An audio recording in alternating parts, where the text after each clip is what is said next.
Welcome into another episode of Cyberly. I'm your host, Blythe Bremley. On this show, we talk about B2B marketing, the attention economy, and how it all fits into the world of logistics. And we got a jam-packed show for you today. Lots of really good topics. Not that we would pick any bad topics ever, but let's talk about the roadmap for today's show. And we're going to be talking about why the smartest companies are prioritizing MOPs, aka marketing operations. We're going to talk to Weather Optics founder and CEO Scott Pecoriello, and he's talking about what else but the weather, but how to use weather data in order to plan your loads better, plan your routes better. And then we're going to be talking to Carrier Source CEO Rob Light, and he's telling us how to get positive reviews between carriers and brokers. And then finally, we're going to end the show with the Facebook Meta CEO Mark Zuckerberg's appearance on the Joe Rogan podcast on what it means for the future of, or really how Mark Zuckerberg, one of the most powerful people in the world, thinks about the future, especially when it comes to real world versus virtual world. So a lot to get to. So let's go ahead and dive into our first topic. And that's why the smartest freight companies are prioritizing marketing operations. So if you like revenue, which I'm sure that a lot of people are listening to this episode, they like revenue, then you need to be prioritizing marketing operations. But what is marketing operations and how and why do companies invest in it too late? So let's first just cover what marketing operations really is. And MOPs, that's the acronym that I'm going to be referring to and using during this segment, is really the first hire or the first consultant that you should be making when you want to build out your marketing program and how you're going to be approaching businesses with the value add that your company provides. So MOPs at its core is helping the company scale efficiently using data, people, and processes. Now, the skills that a great marketing operations person has is kind of a jack of all trades. They can see from the eagle eye view of what makes for a successful organization from a marketing perspective that drives revenue so they can continue to communicate that value by looking at the data and the people and the processes and being able to look at the landscape of the business and the industry itself and what's driving that revenue and how marketing plays a role in that entire environment. And the reason that this is so important is because in the freight broker and carrier world, I'm on Reddit every single day, multiple times per day. I'm on different message boards and I follow all of these different groups. And the number one complaint that I have seen in recent weeks is that everything is slowing down. Loads are slowing down. It's getting increasingly difficult to get tough to cover loads covered. And it's a challenge for these brokers who are out here. You're trying to make the cold calls. You're trying to do the cold emails. You're trying to do all of the right things. And you're hitting up against a brick wall. So things are slowing down when typically things are pretty, they're going pretty hot right about now.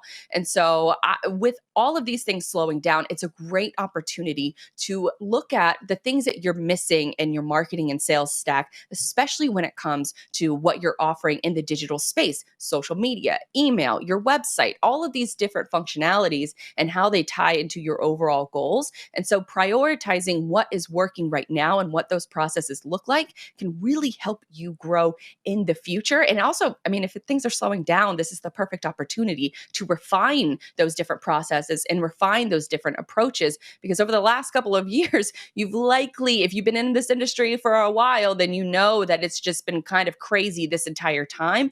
This is the first time it's kind of slowing down for you, then that's a chance to take a sort of a deep breath and realize what's been working for you in the past couple of years and how you're going to retool and readjust those processes moving forward.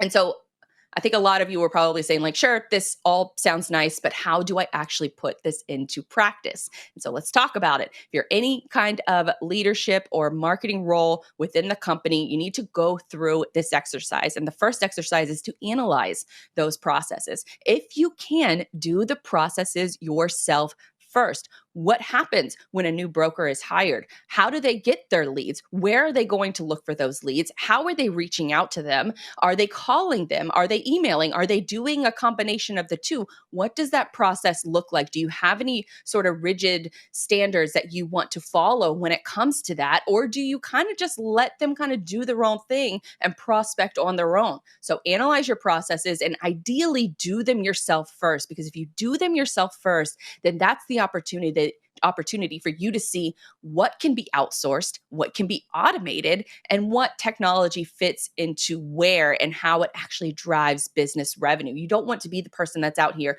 buying the fancy new marketing software if it's not going to have an impact on the bottom line. So analyze those processes first, and then you can realize the inefficiencies within that process so that in the future, when things get busier again, because they will, this is all ebbs and flows in this industry. And so when you get busy again, you're going to have processes that are scalable and that you can, and they're also repeatable. So keeping that in mind. Now, the next step you want to do is to figure out your most profitable types of customers, commodities, and lanes, and build out your value props for them. Write them down. And then once you write them down, you're listing the type, you're listing your advantages.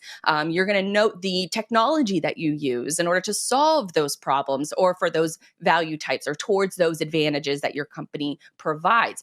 List the technology that you have. List the insurance that you have. That is a safety net for a lot of companies out there to know that you have the insurance to cover those different situations as they will pop up, because they will. And so once you map out those few things, then you can list out the specific experience that your customer or you have with that particular type of shipment. And then the next step you want to take is, once you map out those, you map out your processes, then you map out your value props, then the next step you want to take is to work with the marketing department or work with whoever is in charge of your marketing, so whoever's building email campaigns, whoever is updating the website text. Think of those people next and work with them directly, because then that's where you can almost treat your website as a sales brochure that your sales team can then use to go out there and sell. And when somebody reads an email and they open it and you can't tell because, Apple has blocked the data tracking on whether that email was opened or not, then you can go in and you can make sure that that text that is in that email is also similar to the text that is on your website. Because then if they're clicking through, if they're checking out your website, they're making sure they're doing their own due diligence before they ever want to pick up the phone call or pick up a cold call or answer a cold email or schedule a meeting. They want to know that you're not going to waste their time. So having that consistent messaging throughout all of your campaigns and your outreach is really going to go a long way. Now, another important step that you want to take is you want to understand where your potential clients are coming from and how they want to be approached. And I really like this example that I saw a few days ago from the CTO of Scentbird. Let's go ahead and put that up on the screen. Now, I'm not going to go through all of the bad and the ugly, but he lists the good, the bad, and the ugly. And for the good, he mentions that to have a successful connection with him, and if you are reaching out cold to him, this is what has been successful on his side of things, or that he's seen from these cold approaches. And he says, start with email that explains clearly what do you offer. Then provide case studies from similar clients with clear problem definition and clear solution. Ask about my availability to have a demo call for 30 minutes, or even better, send a video my way. Remember, time is of the utmost importance to a lot of these people. They don't want to get on a phone call if you're just going to be wasting their time. So make sure that you can have all of these different content structures in place, whether it's on your website, whether it's in video production, any of those things that you can send out to these people proactively as you are prospecting and as you are scouting. And then finally, the last one that he admits is that, or the last one that he suggests is, do your homework and come prepared to the call knowing about my company's business. Don't waste their time. That's the biggest hint, the biggest takeaway of what you can gather from his post. And all of these things can be established. So you're identifying your processes, you're likely doing them yourself, and then you're going through your own value props, and you're making sure that that communication is consistent throughout all of your different campaigns. And then that way you're using the insight from other potential customers, other potential shippers that you might work with in the future.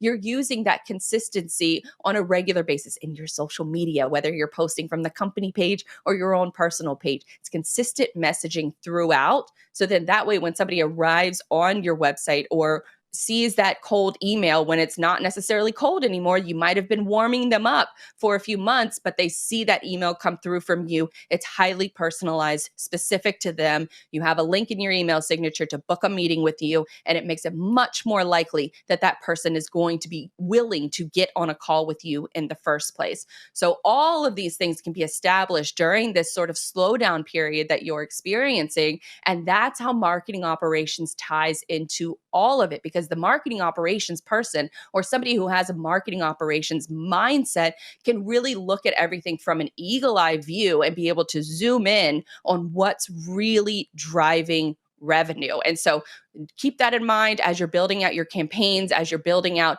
your different messaging on maybe on email marketing platforms, your CRM, or even within your website. Make sure you have that consistent messaging, and then make sure it's actually geared towards the way that these people want to communicate with you. Because there's probably, if you put yourself in their shoes, there's probably a ton of people that are beating down their door trying to get their business. And the way that you're going to stand out is by communicating specifically to them on a consistent basis, and making sure that that consistency is throughout your entire company and also throughout your digital messaging.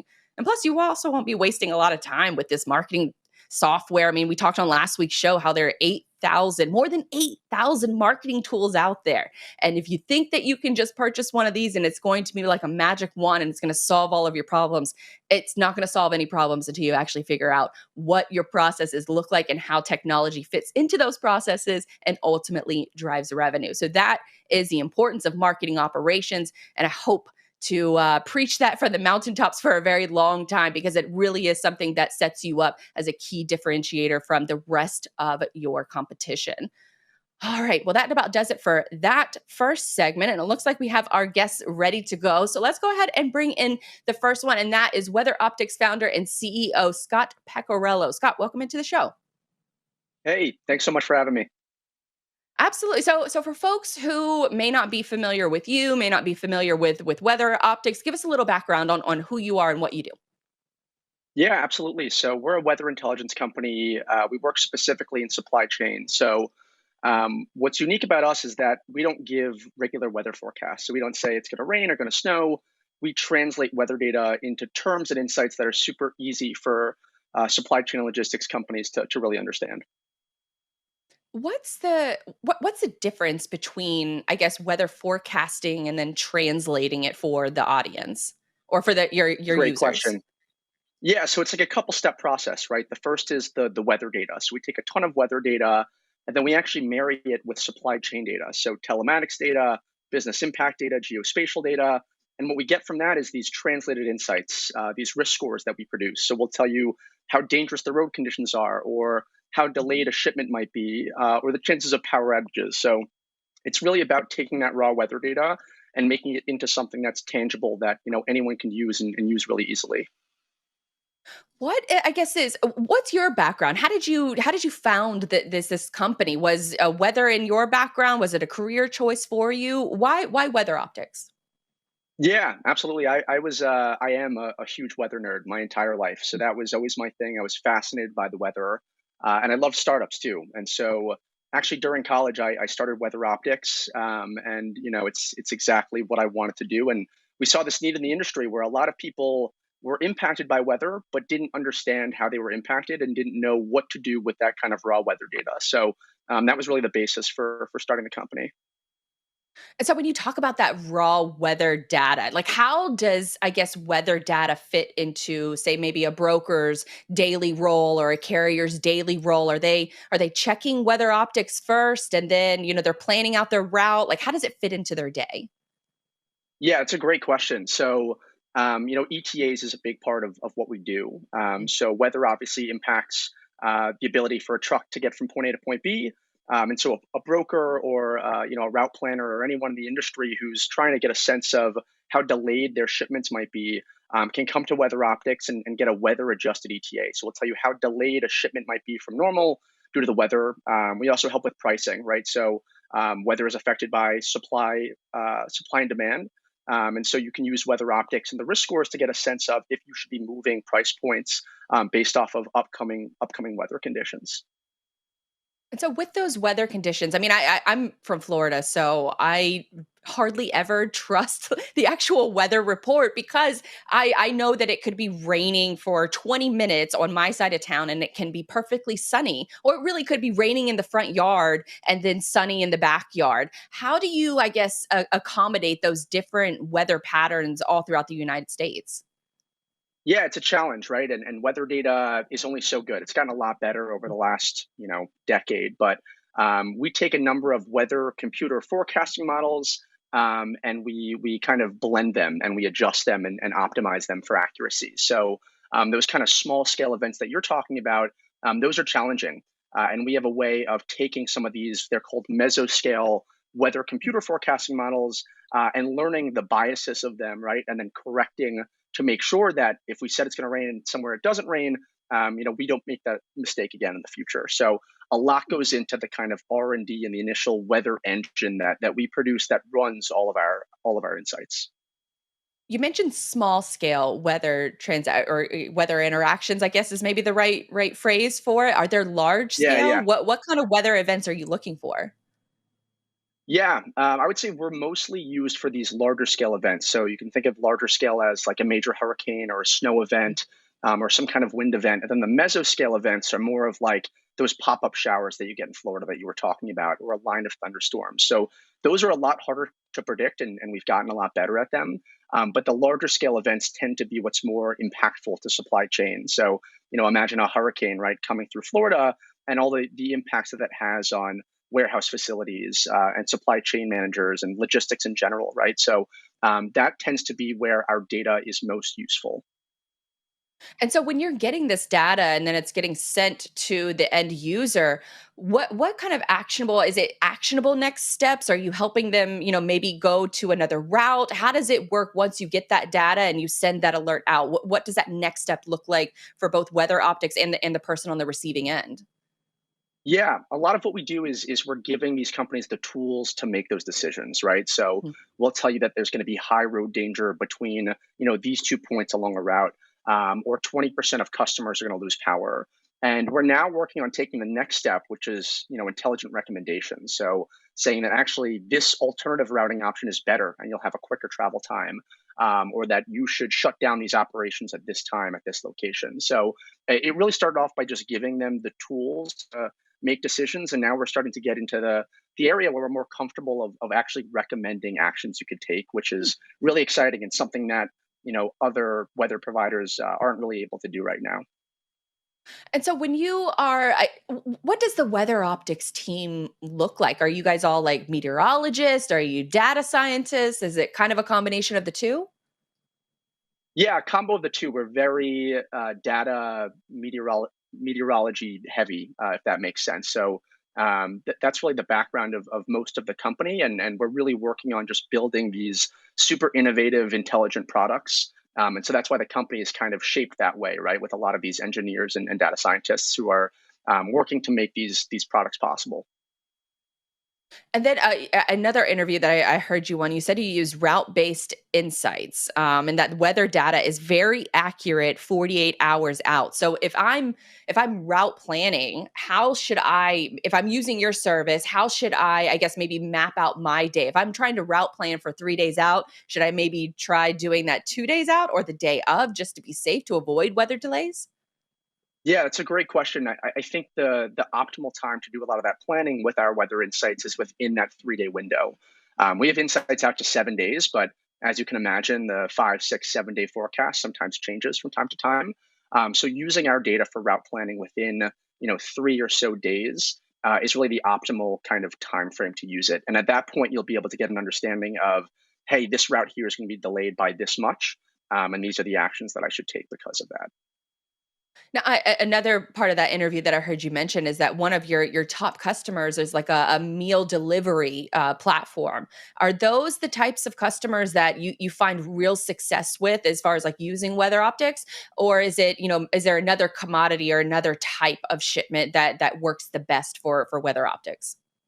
Yeah, shippers are definitely, on the top of the list, right? So anyone who's delivering food or a crucial product across the country or across the world, they get a lot of value out of understanding when delays are going to happen.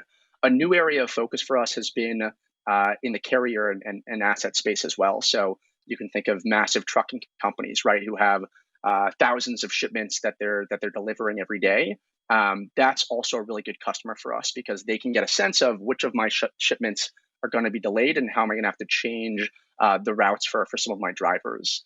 So that's, I would say, a newer focus of ours, and we're having a lot of success in that area as well. What about you guys as far as like the company in general? So you're providing all of this different data right now. What do those next steps look like? Can you get better data? Can you add more, I guess, insights into your data stream? What does, I guess, maybe the next few years look like for Weather Optics? Yeah, we want to be really good in supply chain and logistics, right? And we've made a lot of strides to get there. But our route-based products can have so many more additions to them and really cover all of the risks that weather can present. So, for example, that route-based product that's called Right Route, the main component of that is this weather ETA, how delayed our shipment's going to be. But we also have things like a tipping index. So, is there a chance that my truck's going to roll over, or a Oh wow. temperature threshold index? So, is there going to be some kind of extreme heat that's going to change the mode of transportation that I'm using? So we can get really detailed in the analysis that we give, and that's, I think, an exciting, short, medium term step for us. And then beyond that, we want to expand, outside of supply chain as well. There's a lot of industries, as you can imagine, that would benefit from these kind of insights. And so I think when you look 2, 3, 4 years down the line, we want to be in all of those places as well. And so with your planning and your business structure, are you guys only based in the US, or are you providing these weather reports all over the globe? Yeah, we recently have produced and deliver global data, which is super exciting. So primarily our customers in North America and Europe, but we now have global data available. So that obviously expands the opportunities, and even some of our US based companies, right? They have operations everywhere. So that was a huge, important step for us, and a very challenging step to make sure that our data was going to be as accurate and as good, not only in the US but around the world as well. And you've mentioned data a bunch because this naturally that's where the I guess the bulk of your business comes from. But where does that data come from? Is there like how people say like big pharma or I don't know, big eggs, whatever. But with the weather in Yeah, particular, yeah. is there like one company that controls all of the weather data, or there may be a handful of companies, or is it like a bunch of satellites that you can tap into? Give us a sense on where the data is actually coming from. Yeah, there are these supercomputer models that are located kind of all over the world, and you may have heard there's a American one, there's a European one, there's other global ones, and so a lot of those are free resources for us to tap into, and a lot of other weather companies do this as well. So we tap into a lot of that computer modeling, and then we have other different sources that we pull from as well. So we go beyond just the weather data. So that's kind of the basis, and then we, like I mentioned before, we pull in geospatial data. So what's the elevation in this area? How far is this area from a river? How susceptible is this area to snow? So all of those different data points come in, and we're using all of those to kind of create our products, if that makes sense. Oh, that's super cool. I didn't know that there was like different, data stations set up all over the globe. I imagine, satellites play a role in that. What about from the local level too? There's one person that I follow that they really prioritize getting the dash cams of the weather conditions from drivers on the road. Is that in the works for you guys, or is that more of just, hey, here's a first person view of what the weather looks like where I'm at? Yeah, totally. I mean, we want to get better at the data that we pull in, and so having that kind of dashboard cam data and other sources from telematics, we already have a couple partners in the space that we're collecting data from actual vehicles on. But getting better at that and the hyper localized data is super important. There's a lot of people that care about the real time. What's happening outside right now and how is my vehicle being impacted, and particularly in the autonomous space, right? So these driverless trucks, that kind of data is super, super important to them. Oh, that's super interesting. I didn't even think about it from the autonomous angle that they're pretty much data companies in and of themselves. So using more data to help better route plan and, prepare for these, crazy conditions that might arise Exactly. seems like a good problem to be on top of. All right, Scott, what else should we know? Places where we can follow you and your work, all that good stuff. Yeah, absolutely. If you're interested in learning more about the data that we provide, follow us on LinkedIn or reach out to us directly, weatheroptics.co. And yeah, thank you so much for having me on. Awesome. Super fascinating conversation. Good luck and keep us updated with how I guess the weather world is holding up, because it feels like you guys are doing a good job. Appreciate it. Yeah, absolutely. Thank you. Awesome. Thank you, Scott. Have a good one. Bye. Cool. Well, I didn't even realize that all of that kind of went. I mean, obviously, weather goes into route planning, but I didn't know the fact that they have different data centers all over the world and being able to pull from that data to help you make a better driving, I guess, or a route planning decision. I kind of wish that this was available for regular drivers as well. So maybe that'll be something that actually is already available through Weather Optics. I'll have to do some research after the show. But let's go ahead and bring in our next guest. It's founder and CEO of Carrier Source, Rob Light. And we had first chatted, I went and looked up the numbers. We first chatted back in December of 2020. I think it was my second ever logistics focused podcast. So thank you for having faith in me, because a couple months later, hey, here we are with the Cyberly show. So welcome back in, Rob. Thank you. Yeah, it's great to talk to you again. Yeah, Carrier Source was very green at that point as well. I think we pushed live the week of Thanksgiving, so the end of November 2020 as well. So it was early on for both of us, and I think we're both headed in the right direction. So it's exciting to be back. Heck yeah. I have an image that I pulled from a screenshot from the video. Look how far we both come with our setup.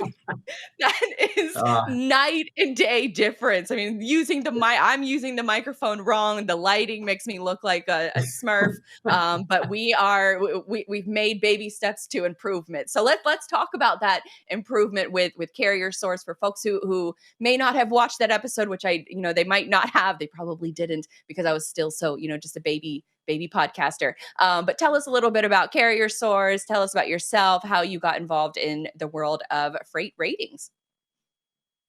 Yeah, I haven't gone back and listened to that either. And I think maybe we put that one aside for I hide it. many years down the road, or maybe never again. But yeah, so Carrier Source, we collect reviews of freight carriers from shippers and brokers. And the reason that we do this is so that carriers can better build a reputation.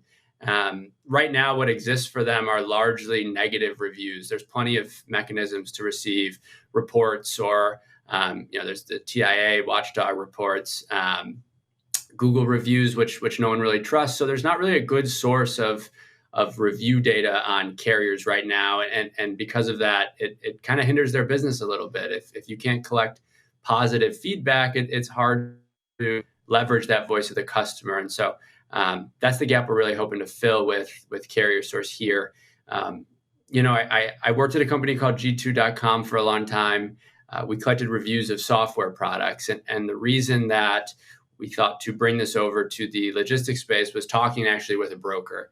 And he mentioned that if he had reviews of freight carriers, his life would be a whole lot easier. And that really stuck with us for a long time. But I think the key driver for building Carrier Source as it sits today is this idea that the carriers don't really have an opportunity to gain positive recognition, to share with the world who they are, or really market themselves, for that matter, in an easy way. So that's what we're hoping to fill there. Now, with Carrier Source, I mean, obviously the name is in, the business name itself, but is it only reviews for carriers, or can brokers get reviewed? How does tell us about how the process works? Yeah, as it stands today, right now, we only collect reviews on carriers, but we do have on the roadmap to add profiles for brokerages in the same way. And we think it's only fair that if brokers are going to be reviewing carriers, that carriers should be then allowed to review brokers. And that's useful to them as well. They want to know who the best brokerages are to work with. Same goes for shippers too, right? So they want to know the right brokers to hire and who to go with. So we do think there's a big opportunity on the review collection side to start gathering data on brokerages as well. But as it stands today, it's just carriers. I mean, I know that you mentioned, like Google reviews and things like that, which are typically pretty negative and like a nightmare for the marketing person to have to try to handle. So what does, I guess, sort of the recommendation funnel look like for a lot of these different companies? Is it just because you have to go to Facebook, you have to go to Google, you have to maybe go to TIA in order to check all of these different sites for a review? But Is that where what the problem you're trying to solve is, that it's too fractured and it's too negative, and Carrier Source is the platform where you can get legitimate human reviewed reviews? Yeah, I think so. We take a lot of pride in our data quality first and foremost, right? So Google reviews can sometimes read a little sketchy. You're not really sure who's writing that review, right? Our moderation process is pretty thorough. We have a human being read every review that comes through to ensure that, one, the review is useful to a potential broker or shipper who's looking to hire that carrier. If you just write, this carrier was bad, nothing good, like that's not a useful review, right? So we want to make sure that it's beneficial to a user. And then we do a little background research on the reviewer as well to make sure that they're actually working for a brokerage and that it's feasible that they would have booked this carrier. And so with that, we really feel that it can become a place where carriers can drive their brokers that they're close with, that they work with often, that they know they provide a great service for, to their page. It's free to come in and write a review. And we hope that it can really kind of be that source of carrier data at the end of the day, from not just the likes and dislikes either, but what type of equipment they have, what type of shipments are they running, regions or lanes that they're servicing. We collect all that within the reviews as well. So, and we allow carriers to update their pages with that same information. So I think it can be a little bit bigger than the review side, but that's definitely the driver behind engagement. And so I guess, how does the process look like? Because when you have a negative experience with a company, you are highly motivated to let everybody else know that about that negative experience. But a positive experience, you kind of just like to enjoy the moment, and you don't necessarily take that next step to leave a positive review somewhere online. How are you encouraging, I guess, a balance of the two, that you can have a place where people can share positive and negative reviews? Yeah, so we do a lot of outreach on our own, and we do try to message some of it about, like, hey, you got a favorite carrier that you work with often, feel free to write, please leave a review for them or provide your feedback on this company. We do incentivize for reviews, so we will give away, a $5 Starbucks gift card or $10 to Amazon to incentivize the broker to take a few minutes and provide that honest feedback, right? But with that, if you've had a passionate experience one way or another, whether it was a really great experience or a really bad experience, that's when you're going to kind of come out of the woodwork and write a review one way or another. I know in the world of logistics, it's not as common, right? If you bought something on Amazon and you bought a candle and it changed the way your house smelled and you love it so much, you're going to be compelled to write that review. In logistics, it might be a little different, but we do think we can kind of overcome some of those barriers of keeping a lot of that feedback individualized and close to an individual carrier rep, and actually encourage them to share that with the world, because it does make a really big difference for these carriers. And if you're working really closely with a carrier, you want to continue working with them, you want to continue to build that relationship. A review is a really good way to do that. And it's kind of a sign of the working relationship between both sides. And so, with that said, because with a lot of brokers, I can imagine that they would not want the world to know about their good carriers. And so it sounds like you're incentivizing on the carrier side of things to have, solidify that business relationship with your carrier partner by leaving a positive review. Is that the angle for the brokers in order to make them less protective about their carrier partners? Yeah, that has been one of the messages that we've tried to send to brokers, and I think it has largely worked, and it is a reason why a carrier rep might leave that review. But at the same time, a lot of the information that we are collecting in these reviews, anybody could find out if they called up the carrier, right? Especially when it comes to equipment type or shipment types or where they're running their preferred lanes, right? It just is a matter of a rep picking up the phone and giving them a call. So we do hope to unlock that data a little bit as well, right? It's considered proprietary in the logistics space, but it shouldn't. It's not even the broker's data, right? It's the information on the carrier itself. And so to be able to open that up a little bit, we think can really benefit the industry as a whole. And so there is a little bit of of messaging where, hey, you're leaving reviews, everybody else is leaving reviews, it's benefiting the entire industry. There's a little more, it's not altruistic, but it's kind of a bigger purpose behind leaving those reviews. So we've talked a lot about the why behind, reviews and how important they are. But let's talk about, sort of how that process works. Is a carrier reaching out to you? Are they setting up a profile? What does that process look like? Yeah, so we have a profile for every freight carrier out there. Anybody who's federally registered, we have created a profile for. It's free to come in and claim your profile page. So you can sign up and do a little bit of marketing to start, right? So you can, as the carrier, input, like I mentioned, equipment type, shipment type, any specialized services you provide, the regions or states or lanes that you're running. And then you can also write a description of your business. And it's a great way to promote the services that you provide, explain why you're a great carrier, and encourage brokers and shippers to give you a call. You were talking about kind of marketing operations at the beginning, and it struck me that it's really hard to build a brand. A lot goes into it, right? And small fleets, owner operators, they don't have a lot of bandwidth to take the time to try to build that brand. And so these profiles can act almost like they would for, if you were to build your own website, right? You can put all that same information on these pages. And it's a great way to build reputation and drive brand through the right audience that you're looking to drive. So if I'm a carrier, I claim my profile, I add in all the specifics of my business, and then what happens after that? Am I proactively reaching out to my brokers that I've already worked with? Am I sort of doing a cold outreach? Like how does carrier source, I guess, fit into a typical carrier's day? Or is it something that you check maybe once a week or when you get notified of a new review? How does it fit into their day?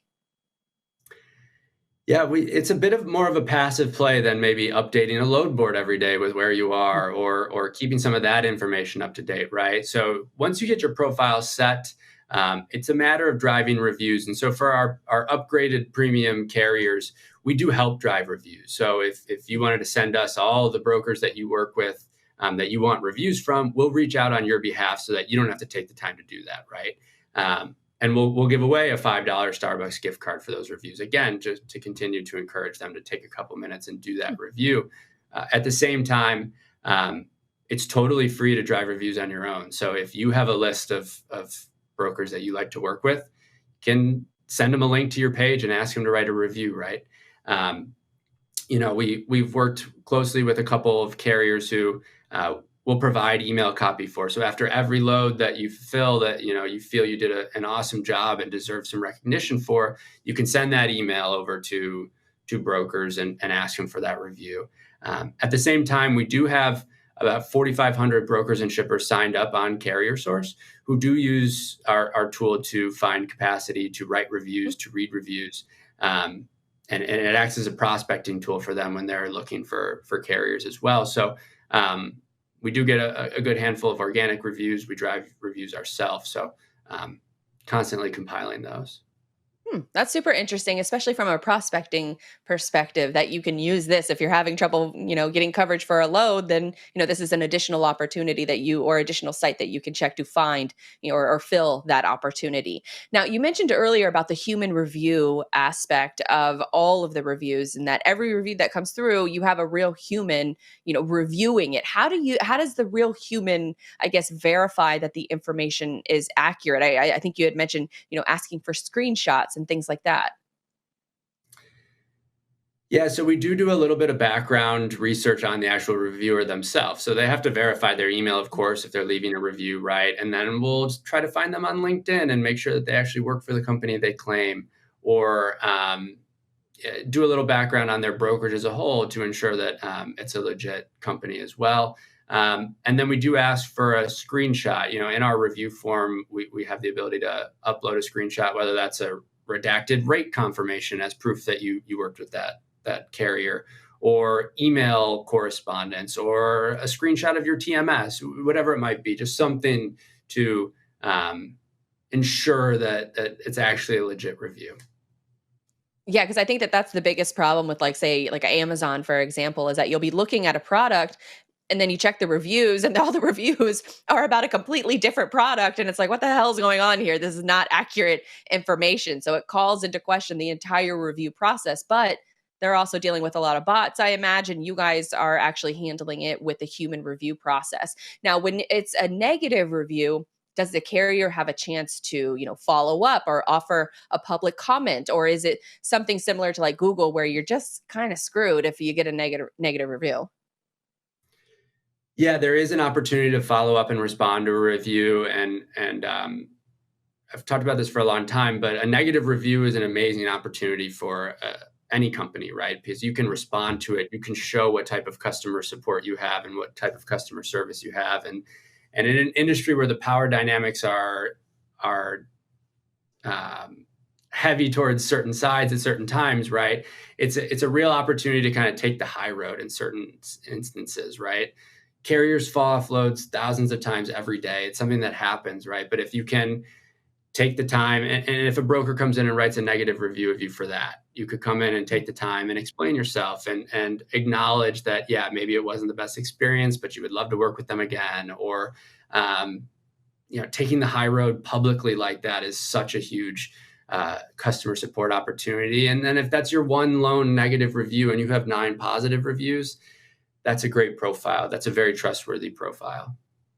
I love that. So you're actually like advising people to give how to respond to negative feedback. Is that a safe assumption? Yeah, well, yeah, we're always trying to help in that sense because, yeah, like Because I it's said, always it is interesting. it's a Well, I was really going to say cool it's interesting to opportunity. see people fight back and forth on different review sites, and it's like, ooh, they're a little heated here. So I wonder if that maybe that back and forth has the potential to happen on your platform, or you're kind of advising them like, look, maybe keep the curse words to a minimum. Yeah, we only allow for one response, so you can't have a forum going back and forth. We're not that's not the setting that we want to host. But you can have that one response, and it's your opportunity to kind of shine through a potentially negative review, right? That's smart. Yeah, don't try to argue with people online. Take the conversation offline. Leave your good feedback, and then from there you can move on to hopefully a better working relationship with that person. All right, Rob, where Yeah. can folks follow Carrier Source, follow more of your work, get signed up, all that good stuff? Yeah, it's free to sign up on Carrier Source, whether you're a broker or a shipper and you want to prospect for carriers, or if you're a carrier and you want to claim your profile page, just go to carriersource.io. You can follow us on LinkedIn for lots of updates as well. We're excited about all the things that are yet to come. Awesome. Well, thank you so much, Rob. It was awesome to catch up with you. We've both come a long way since December 2020, and I have a feeling that we're gonna keep moving in that positive direction. And you guys are providing a really good resource, and I think it's really interesting about the prospecting tool too for brokers out there. So keep us updated on all the good stuff you guys got going on. Awesome. Thanks, Blythe. Thank you. All right, super fun conversations. I don't know that I would ever end a conversation saying like, "God, that was terrible" of a conversation, but super interesting, super fascinating. The real theme around this show is using the internet to our advantage and using a lot of that data that we get to our advantage because there's a lot of things coming at us at once, and we have to be able to parse through that data and be able to make sound decisions. And that includes reviews, that includes weather, that includes marketing operations, and now we're going to talk about the final topic for the show. And I tend to like to end the show with a fun topic. I don't know that this one is fun as it is fascinating. And that is what Mark Zuckerberg, or how Mark Zuckerberg thinks about the future. Now, for folks who may not be aware, Mark Zuckerberg is the founder and CEO of Facebook. They earlier, I think this year, maybe last year, I think it was actually last year, that they changed their company name, their main umbrella company name, to Meta. And so under that Meta umbrella is the Facebook platform, the Instagram platform, WhatsApp, and also Oculus. And so, with his appearance on a very popular podcast, number one podcast in the world, Joe Rogan, he was on that platform last week, and he sat down for nearly 3 hours to talk about how he thinks about the future. Now, you're probably asking yourself, Who cares? Why should I care that Mark Zuckerberg was on Joe Rogan? Well, Mark Zuckerberg is one of the most powerful people in the world. At the flip of a switch, he can control the flow of information. He can choose whether your post is seen on Facebook or whether it's removed, whether you have a right to post on his platform or whether you're going to be banned from his platform. 1.9 billion people are on Facebook. So he has the control and the flow of information for that many people, unelected, and just the CEO of a multi-billion dollar organizations. And he does not do interviews like this. I think the longest interview that we have probably ever seen is a 10-minute segment on maybe a news program. And to give you guys a little bit of insight into how, I guess, sort of modern news media works, is that somebody like Mark Zuckerberg is probably getting questions well in advance. He knows exactly what's going to be asked, and he answers in a 30 to maybe a minute long soundbite of an answer. These are practice. He's media trained. He's used to doing those kinds of conversations. But on a podcast, especially one that's more of a casual environment, and for 3 hours, you cannot keep up that, I guess, robotic persona for very long. And that's commonly the joke when you talk about Mark Zuckerberg, is that he's very, very robotic. So on yesterday's FreightWaves Now, I mentioned, I actually linked to it in the show notes, but part of that conversation that Mark Zuckerberg was talking about is how he thinks about content moderation. So sort of if you didn't watch or if you didn't listen, there is a link in the show notes if you want to go check it out. But he essentially says that Facebook is built as a community-first platform. He thinks that you should be able to post anything that isn't pornographic or incites violence or illegal activity. But if you believe in something like the flat earth theory, then he thinks that you should be able to post about it. But he will say that with that caveat, that they do look for signals on whether or not to show that activity, your post activity, to a greater audience. And part of the way that they look at those different content moderation mechanisms is the angry emoji. If too many angry emojis are on a post, then that gives a signal to Facebook on whether or not that particular post should be shown to more and more people, or it shouldn't be. So you're still getting allowed to post about this information, which is quite different than how, say, a Twitter treats it, where Twitter can outright just ban you from their platform. They can prevent you from posting certain links. So that is a drastic difference in how Facebook and Twitter both handle content moderation. So that was on FreightWaves Now yesterday. The other part of what I want to actually talk about in today's segment is what he thinks about another product that he has been working on, because it gives us insight as to how this powerful person really thinks about not only the flow of information, but how we're interacting in both the virtual world and the real world. Enter in the Oculus. Now, the Oculus is a VR headset that you strap to your head. You have a couple handles that you use. It's almost like if you've ever seen, a Wii unit, from made by Nintendo, then you know that they have, the little controllers that you can hold in your hand. So the latest version is the Oculus Quest 2, with the rumors of the Oculus Quest 3 dropping late next year. And hardware for Meta is very important, because Mark Zuckerberg learned the hard way that his revenue stream of making money off of all these different ads was really coming through because of Facebook. And so you're getting all this ad revenue, but you don't control the hardware.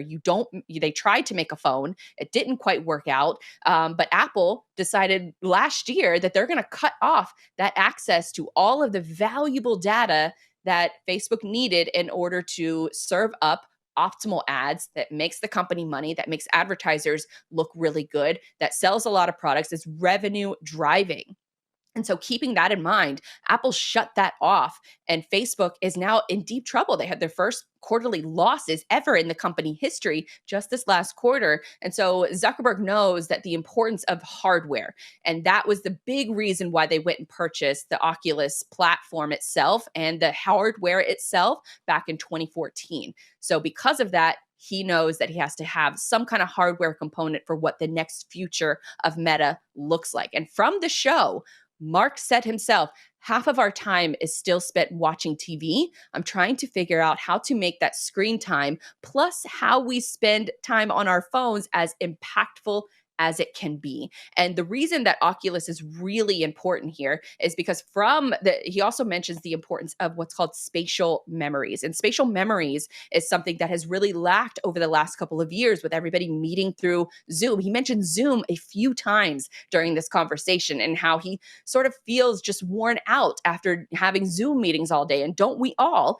And that's hinted as to why we feel that fatigue is because we're looking at a screen. In this case, I'm looking at a camera. If we were having a conversation with folks sitting around the table, then folks sitting around the table, you would be creating what's called a spatial memory. You would have a person sitting to your left, sitting to your right, and hearing the audio come from both of those different directions. So keeping that in mind, that's how we create these different spatial memories. And it's also, if you want to do a little bit of a deep dive or jump down a rabbit hole, go look on YouTube on how people are trying to hack their memory and improve their memory by increasing their spatial memories. And so training your brain to look for spatial memories actually helps you increase your overall memory, which is sort of a really fascinating thing. But that is what Mark is explaining, that he wants the Oculus to be able to be the replacement to a typical Zoom meeting. He wants it to be a situation where you are creating those spatial memories and creating a more fluid sort of meeting environment, even if people are working all over the world.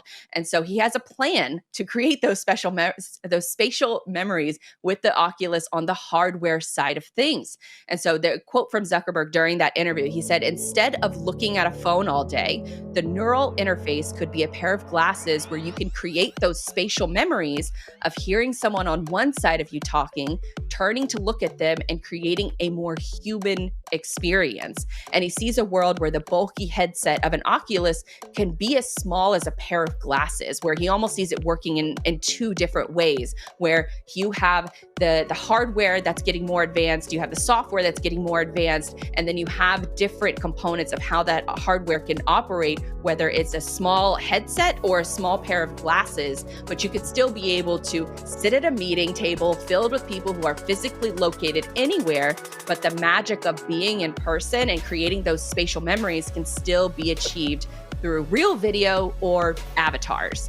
So speaking of which, I thought it was also really funny on a couple of the real world examples that were also shared during this conversation. And one of them is creating those spatial memories. And one of them was Virtual Red Band, who hosts a virtual comedy roundtable in a diner. He paid an artist to create an avatar for him, which is, sort of not really mocked, but it's another form of revenue stream that's in the metaverse, is creating these different environments where people can just show up and hang out in a virtual world. Now, Virtual Red Band, he does these comedy diner tours, but he also has trackers set up in one room of his house, so he can kind of, have a real world experience, but with people from all over the world. Another example that Mark Zuckerberg brought up was he was talking about a woman who was grieving the death of her son and wanted to do stand-up comedy. So she had a goal of doing stand-up comedy, but she had also suffered through this terrible life tragedy, and she was really struggling grieving wise. So she was too anxious to try out stand-up comedy in real life. So she tried anonymously using the Oculus in the metaverse, and it has since helped her grieve the loss of her son, to where she can be a quote unquote pretend person in the metaverse, or in Mark Zuckerberg's metaverse or version of it. And she can start to experiment with some of these dreams that she's really always wanted to. So those were a couple really good examples. And then obviously the latter story is a really good feel-good option and as far as having a release for some of this technology. But then there's the other side of it, where you have to look at, sort of what Mark Zuckerberg has been clowned about. And that's, in the past week, his own avatar selfie that he sent out to the world. And it looks very old school. It looks very not of 2022 technology, I guess you could say. So we still got a ways to go as far as how, avatars are presented and how real worlds are presented. But this comes from his Oculus VR experience called Horizon Worlds, which is kind of like a first iteration of his own quote unquote metaverse. Let's take a look at the trailer. Welcome to a place of limitless possibilities. A place where you can invent things, transform things, create entire worlds, forge new experiences. and work with others. Jetpacks! Here, you can find your community, fellow creators, and virtually hang out in perfect harmony. Going up. So, bring your vision, your artistry, your genius. Who built a cat boat?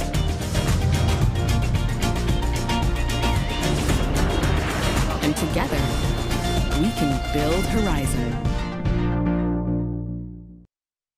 Now, it all looks sort of futuristic and also a little outdated all at the same time.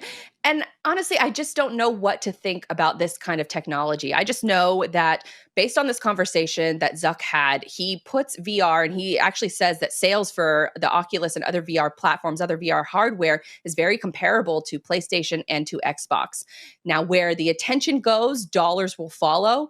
But I'm just extremely cautious, even though this interview is a little bit of it makes him appear less of like a robot, but this type of person feels incredibly comfortable in a virtual reality world. I don't know what that means for the rest of us and if mass adoption happens, but it is a situation that wherever attention goes, their dollars will follow. And Zuckerberg has put a lot of time and energy into this, so time will tell on if this is going to be a success or not in the future. But that about does it for today's show. We'll catch you right back here next week, Thursday, 2 p.m. Thank you for watching.